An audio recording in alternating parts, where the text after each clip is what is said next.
we can begin. Can fire away with questions.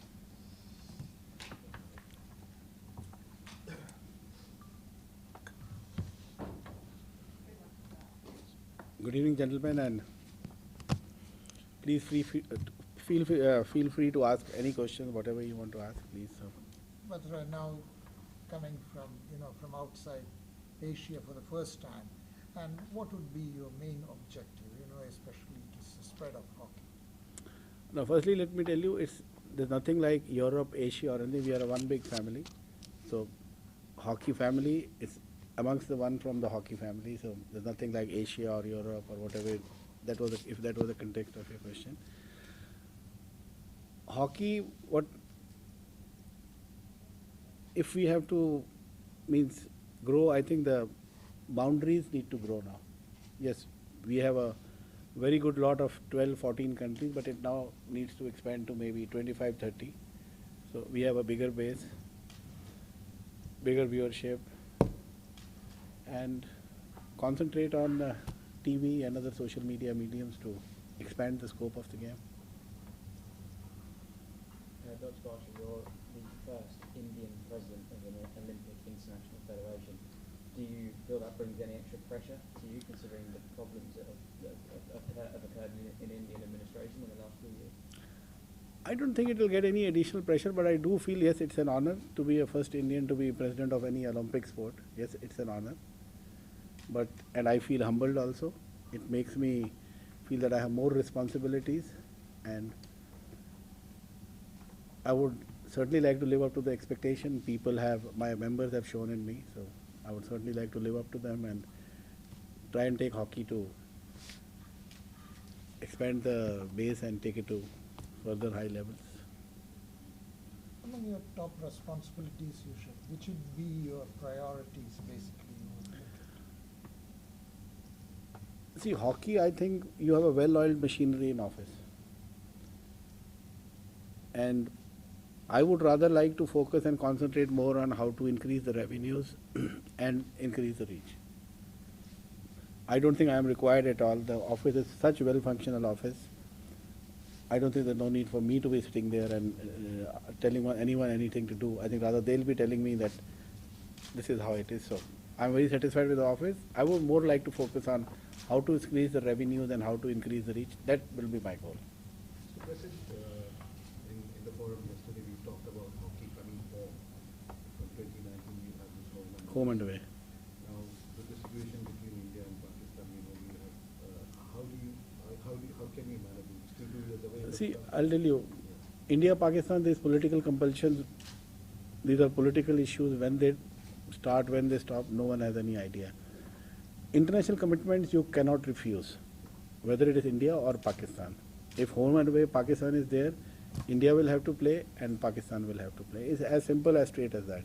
You cannot ignore otherwise, if India tries to ignore or Pakistan, then you will miss your bus to Olympics or World Cup. So you cannot do that.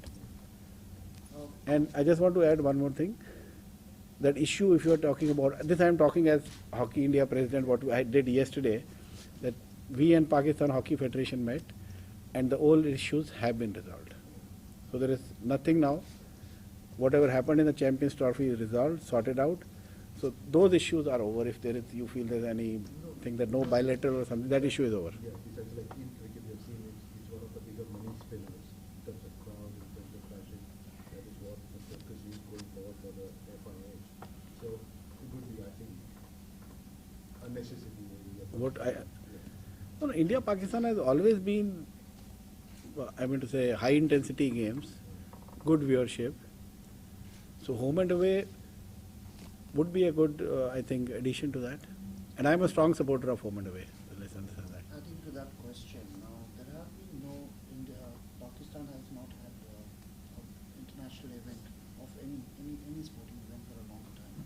So when you talk about home and away, so the other teams, would they also be willing to visit Pakistan to play that game? See, I understand what you are getting into. If there are any political reasons you cannot go, then there can be a neutral venue as an option.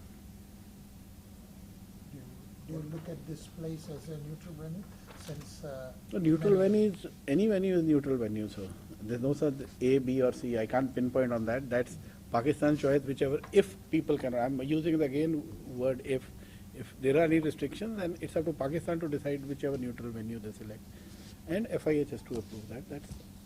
It has to meet that FIH standards, which are the required minimum standards.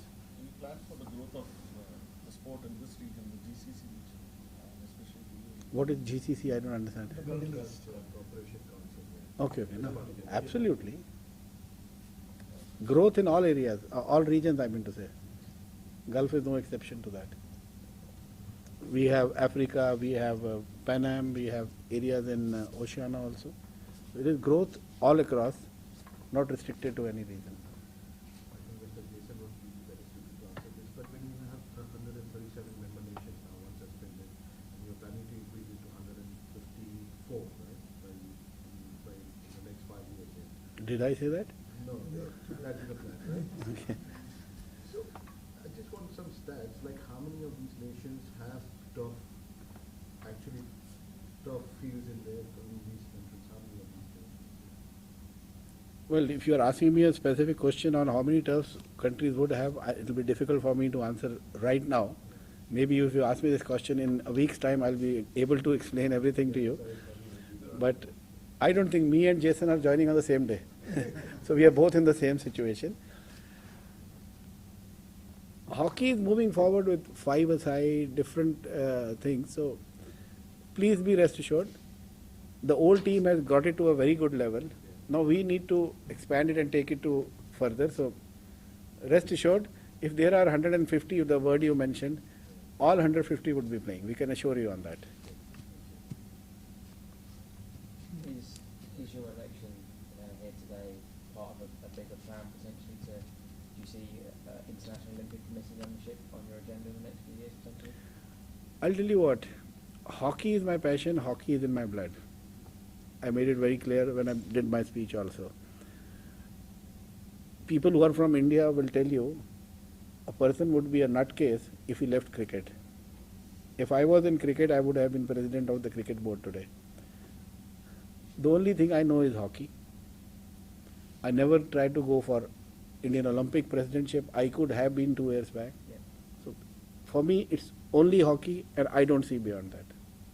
And that's where I need to remain focused and do and concentrate. For me, it's hockey, hockey, hockey, and that's it. President, you had an emotional moment on the stage over there, talking about the jacket. Can you elaborate on that? I mean, why, what was No, no. the decision there? Well, I think it's a personal thing which I can tell you once we are finished with this. It's an emotional issue, but I'll tell it to you once this conference is over. I'll explain that. So, there like in other sports, there are a lot of the associations get into partnerships with either governments or for grassroots development of sports. So specifically to the UAE or to this region, do you have any particular plans to develop the sport within the community here? See, I have my ideas. Again, you are coming specifically to one country. I need to discuss these ideas with people within the International Hockey Federation. We have a board, we have other members who have a much wider vision, who've been in FIH for 20 years. So I need to discuss with everyone. There will be brainstorming sessions, and when I say hockey will spread, I mean it will spread. Now, I'll not localize it to Dubai or Middle East. I'll say it's going to expand all across the continents. Including Dubai. They want that answer. I think we discussed with them. That was a private conversation yesterday. So, private conversation I'll not like to discuss in media, but yes. With every sport, I think most of the forum was focused on generating greater revenues for the spread of the game. Do you have any separate plans going forward on generating revenues? I can say me and the new CEO will not let you down, and will not let hockey down on the revenue part. You can be rest assured. Give us some time. You'll be rest assured. The revenues will go up, no question. So your objective will be more tournaments and other things will be? I think I would like to more concentrate on the revenue part, the tournaments, everything. FIH has an excellent calendar. And I told you that FIH office is an excellent, well-oiled office. I've dealt with it. I'm holding almost, till now I was holding almost 1 or 2 tournaments every year. So my main focus would be on how to increase the revenues. And that's very important. That's how you will be able to assist your members, grow. The benefit goes back to the athletes. People feel they can make a career out of hockey. That is what my focus would be, that people do think of coming into the sport, that they can make a career out of it. I think you spoke earlier about how even in the top hockey playing nations, like even Holland, Australia, or England, the players when they play for the national team are not paid. Do you think moving forward it could be changed? Let's not get into this right now. I think let's let the things develop over a period of time. When I use the word that the athletes and post-retirement, people feel that they can make a career out of it, that's exactly what I mean, that things will be in a broader perspective. You won't have something drastic happening within 4 years, but things will be moving in such a direction that, yes, that feeling develops. Speaking to a couple of the members here over the last few days about the home and away league and the new television portfolio, a couple have raised some concerns about scheduling and how it fits in, because the home and away league will, in theory, provide a bigger volume of matches per season. Do you share those concerns, or is that? Let me see, whatever developments I know, the scheduling is yet to be finalized. So I don't know what the concern is, to be honest. Until things are finalized, I don't see any concern in any of these things. Thank you, sir. Thank you very much. All the best for your All the best for you. Thank you so much. Thank you. Thank you so much. Thank you, sir. Also see you more often over here. जहाँ बुलाओगे जी, I will be there. Whatever you tell me. आपका भी office है यहाँ पे? I have no. नहीं FIH लोग नहीं है वापस। FIH.